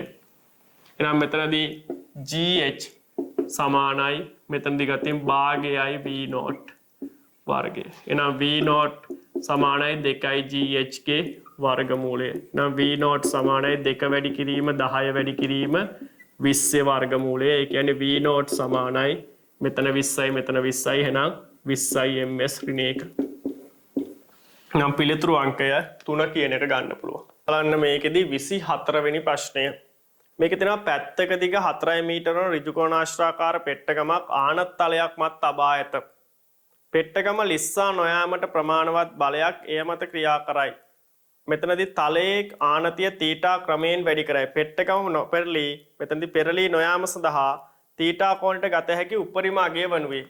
එහෙනම් මෙතනදී ගත්තොත් එහෙම අර අපි කලින් ප්‍රශ්නකදී කතා කර අසමාන්තර බල තුනක් යටතේ සමතුලිත වස්තුවක බල තුන මොනවා වෙන්න ඕනද? ඒක ලක්ෂ වෙන්න ඕන. ඒතකොට Tamante ඒ තියරි කරුණ මතක නැත්තම් ලියා ගන්න. අසමාන්තර බල තුනක් යටතේ සමතුලිත වස්තුවක් තියෙනවා නම් ඒකේ බල තුනේ ක්‍රියාරේඛා අසමාන්තර බල තුනක් යටතේ සමතුලිත වස්තුවක බල තුනේහි ක්‍රියාරේඛා ඒක ලක්ෂ වෙන්න ඕන. ඔන්න එහෙනම් මෙතනදී මම ටිකක් ආනතිය අඩු අවස්ථාවක් අඳිනවා. එහෙනම් මේ වෙලාවේදී වස්තුව මෙහෙම තියෙනවා. මේ වෙලාවේදී ගත්තොත් එහෙම එතකොට එයාගේ බර කියන එක්කෙනා මේ වගේ තැනකින් ඔහොම ක්‍රියා කරනවා mg. එතකොට මෙතනදී ඝර්ෂණ බලය මේ දිශාවට capital R අභිලම්බ ප්‍රතික්‍රියාව මෙතනින් ඇති වෙන්න පුළුවන්. capital F capital R මේ ලක්ෂ තුනේදී එකතු වෙනවා. ඒක ලක්ෂ වෙනවා. පැහැදිලිද? හරි. එතකොට මේ ලක්ෂයේදී ඒක ලක්ෂ වීම සිදු වෙනවා. හරිද? එතකොට මම ටිකක් ආනතිය වැඩි කරපු එකක් අඳින්නම්. මේ ආනතිය ගොඩක් වැඩි කරපු අවස්ථාවක්. එහෙනම් ওই වස්තුව කොහොම තිබ්බොතින් මෙයා ගුරුත්ව කේන්ද්‍රය තියෙන්නේ මේ හරිය වගේනේ. මේ වගේ හරිය තැනකනේ. ඔය විදියට. එහෙනම් මෙතනදී ගත්තෙන් එයාගේ බර ඔහොම සිරස්ව පහළට mg. අභිලම්බ ප්‍රතික්‍රියාවට ඝර්ෂණ බලය ඔහොම. අභිලම්බ ප්‍රතික්‍රියාවට උපරිමම එන්න පුළුවන් තැන කොතනද? උපරිමම එන්න පුළුවන් තැන මෙතන. අභිලම්බ ප්‍රතික්‍රියාවට උපරිමයෙන්ම එන්න පුළුවන් ස්ථානය වෙන්නේ මෙතනදී මෙන්න මේ කියන තැන. මෙතනින් එහාට අභිලම්බ ප්‍රතික්‍රියාවට එන්න බෑ. එහෙනම් මෙතනදී ගත්තින්ම මෙහෙම වුණොත් බල තුන ඒක ලක්ෂ වෙන්නේ. බල තුන ඒකලක්ෂ වෙන අවසාන අවස්ථාව වෙන්නේ කොතනද? බල තුන ඒකලක්ෂ වෙන අවසාන අවස්ථාව වෙන්නේ ආනත තලය ඔහොම තියෙද්දී වස්තුව ඔහොම තිවිලා මෙන්න මෙයාගේ බර කොතනින් යන අවස්ථාවේද? බර හරියටම මෙන්න මෙතනින් යන අවස්ථාවේ. ඔතනට වඩා තව පොඩ්ඩක් හරි ආනත තලයේ ආනතිය වැඩි කරොත් මේක පෙරලිලා යනවා. සමතුලිතතාව බිඳෙනවා. මේ බල තුන ඒකලක්ෂ වෙන්නේ සමතුලිතතාවයේ තියෙන්න බෑ. මෙතනදී බලන්න මේ අභිලම්බ ප්‍රතික්‍රියාවට මෙතනින් ඇති වෙන්න පුළුවන් R ඝර්ෂණ බලය මෙහෙට තියෙන්න පුළුවන් capital F. එනම් මෙන්න මෙතනදී තුන් දෙනා සමතුලිතයි. තේරුණාද? එනම් මෙතනදී මේක තමයි සමතුලිතතාවයේ තියෙන අවසාන අවස්ථාව. එනම් මෙතනදී මෙතන කෝණය θ. එතන කෝණය θ. හරිද? එහෙනම් මෙතනදී පාදවල දිගල් දීලා තියෙනවා. මෙතනදී මේක කීයද? මේක අපිට ගන්න පුළුවන් මෙන්න මේ පාදයේ දිග 3 බෙදීම 2යි. 3 බෙදීම 2යි මේක මෙතනදී 2යි. එහෙනම් මෙතනදී ගත්තොත් එහෙම tan θ අන්න එතන තියෙන ත්‍රිකෝණයෙන් කියන්න පුළුවන් 3 බෙදීම 2 බෙදීම 2. ඒ කියන්නේ 3 බෙදීම 4යි. එහෙනම් θ සමානයි tan inverse 3 බෙදීම 4යි. හරිද? නම් මෙතනදී උත්තරයේ අංක 2 කියන එක ගන්න පුළුවන්. පිළිතුරු අංකය 2 කියන එක ගන්න පුළුවන්. හරි. ඊට පස්සේ බලන්න 25 වෙනි ප්‍රශ්නය. ඒක මෙන්න මෙහෙම කියනවා 15යි ms ඍණයක නියත ප්‍රවේගයකින් චලනය වන ලොරියක් තිරිංග යෙදීම මගින් 4යි ms ඍණ 2 ඒකාකාර මන්දනයකින් ගමන් කර නිශ්චලතාවයට පත්වේ. කුට්ටිය සහ ලොරිය අතර ගතික ඝර්ෂණ සංගුණකය මෙතෙන් 0.5යි නම් ලොරිය නිසල වන විට ලොරියට සාපේක්ෂව කුට්ටිය චලනය වන දුරයි අහන්නේ. එහෙනම් මෙතනදී ගත්තට පස්සේ දැන් බලන්න මෙයා 15යි ms ඍණයකින් යනවා. ආරම්භක අවස්ථාවේදී ඔක බ්‍රේක් ගහන්න මොහොතකට පෙර මෙයාගේ වේගයත් මොකද වෙන්නේ? 15යි ms ඍණයක. මොහොතකට කලින් 15යි ms ඍණයක. එහෙනම් බ්‍රේක් පාර ගහපු ගමන් මෙයා නවතිනවද? නෑ. මෙයා තාම 15 වෙනි ඉස්සරහට යන්න බලනවා. එතකොට මෙයා මොකක් උත්සාහ කරනවද? මේ ලොරියේ තට්ටුවට සාපේක්ෂව මෙයා ඉස්සරහට චලිත වෙන්න උත්සාහ කරනවා. එහෙනම් අන්න එතකොට මේකෙදී චලිත වෙන්න සාපේක්ෂව චලිත වෙන්න උත්සාහ කරනවා. එතකොට එයාගේ චලිත දිශාවට චලිතයට උත්සාහ කරන දිශාවට විරුද්ධව මෙයා මත ඝර්ෂණ බලයක් ඇති වෙනවා. capital F. capital F. හරිද? හරි. එතකොට ගත්තොත් ඉතින් මෙතනදී දැන් මෙයා මන්දනය වෙනවා. එහෙනම් මෙතනදී ගත්තොත් එහෙම අපි බලමු මෙන්න මෙයා දැන් මන්දනය වෙන්න ඕනේ. එහෙනම් මෙතනදී මේකෙදී මන්දනය නිසා මෙතනදී කුට්ටිය මත ඇතිවන බලය capital F කියලා ගමු. capital F නම් එහෙනම් අපිට මෙයාට F සමානයි ma දාන්න පුළුවන්. එහෙනම් F සමානයි අපි මන්දන බය දිශාව හිතන්න නැතුව එකපාරට මෙතනදී ma කියන්නේ 4යි. එහෙනම් මෙතනදී F සමානයි 4m. එතකොට කෙනෙක් හිතන්න පුළුවන් 4m කියලා ආපු හින්දා මේක ස්කන්ධයක් කියලා. වරද්ද ගන්න එපා. මෙතන කිලෝග්‍රෑම් මෙතන 4ms ඍණ දෙකෙන් ගුණ වෙලා මෙතන ඒකට නිව්ටන්. මේක බලයක්. හොඳද දැන්? මේක බලයක්. හරිද? හරි. එහෙනම් මෙතනදී ගත්තොත් එහෙම ඔන්න මන්දනිය නිසා මෙහා මත ඇතිවෙන බලය. එහෙනම් මේ බලය අපි දැන් කලින් ප්‍රශ්නකදීත් ඉගෙන ගත්තා. ඝර්ෂණ බලයක් ඇති වෙච්ච පළියට මේ වෙලාවේදී මේ බලයක් මෙහෙම තිබුණු පළියට මෙයා චලිත වෙන්නේ නැහැ. මොකක් වෙන්න ඕනද? මේ බලය සීමාකාරී ඝර්ෂණ බලය ඉක්මවන්න ඕන. එහෙනම් සීමාකාරී ඝර්ෂණ බලය හොයන්න නම් මොනවා තියෙන්න ඕනද මෙයාට? අපිට මෙතනදී සීමා කරත ස්ථිතික ඝර්ෂණ සංගුණකය අවශ්‍ය වෙනවා. ස්ථිතික ඝර්ෂණ සංගුණකය හැබැයි මේකේ දීලා නැහැ. අපිට දීලා තියෙන්නේ ගතික ඝර්ෂණ සංගුණකය. හැබැයි අපි දන්නවා mu ස්ථිතික වල අගය විශාලයි mu ගතික වලට වඩා. mu ගතික. හරිද? හරි. එහෙනම් අපි දැන් මෙතනදී ස්ථිතික ඝර්ෂණ සංගුණකය මේ ස්ථිතික ඝර්ෂණ බලය හොයා ගන්න බලමු. එහෙනම් මෙයාගේ බර අපි ගමු mg කියලා. එහෙනම් මෙයාගේ අභිලම්බ ප්‍රතික්‍රියාව R ඒක සමානයි mg. එහෙනම් මෙතනදී capital F සීමාකාරී සමානයි mu ස්ථිතික මෙතනදී ගුණ කිරීම capital R. එහෙනම් මෙතනදී mu ස්ථිතික නෑ. හැබැයි අපි මෙතනට ආදේශ කරමු එහෙනම් mu ගතික කියන එක. ආදේශ කළා මෙතනදී mg. එහෙනම් මෙතනදී 0.5 වැඩි කිරීම m වැඩි කිරීම 10. එහෙනම් මෙතන එනවා 5 mg m කියලා. 5 m නිව්ටන්. ඔන්න මේක මත ඇතිවන මේකට අවශ්‍ය මේක මත තියෙන සීමාකාරී ඝර්ෂණ බලය. සීමාකාරී ඝර්ෂණ බලය. එතකොට ඇත්තටම ගත්තොතින් මෙතන අපි දැන් මේ ගතික එක්කෙනානේ. ඇත්තටම මෙතනට එන්න ඕන අගය 0.5ට වඩා වැඩි. ඒතර මේක ඇත්තටම 5යි m ටත් වඩා වැඩි අගයක්. 5යි m ටත් වඩා වැඩි අගයක්. හරි. දැන් එහෙනම් මේ බලන්න ඇතිවන ඝර්ෂණ බලය සීමාකාරී ඝර්ෂණ බලයට වඩා අඩුයි. ඇතිවන ඝර්ෂණ බලය සීමාකාරී ඝර්ෂණ බලයට වඩා අඩුයි. එහෙනම් මේකේ අර ප්‍රස්තාරේ කලින් ප්‍රශ්නෙත් යන්නේ. මේකේ තාම මෙයා කොයි හරි තැනකද ඉන්නේ. මෙයා තාම මේ මෙන්න මේ මට්ටම පහු කරන තැනට ඇවිල්ලා නැහැ. තාම ඉන්නේ මේ හරියේ.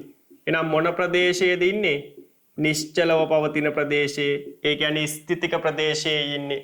ඒ කියන්නේ මෙතනදී මේ ලොරි තට්ටුවට සාපේක්ෂව නැත්නම් ලොරියට සාපේක්ෂව මේ ස්කන්ධය චලිත වෙන්නේ නැහැ.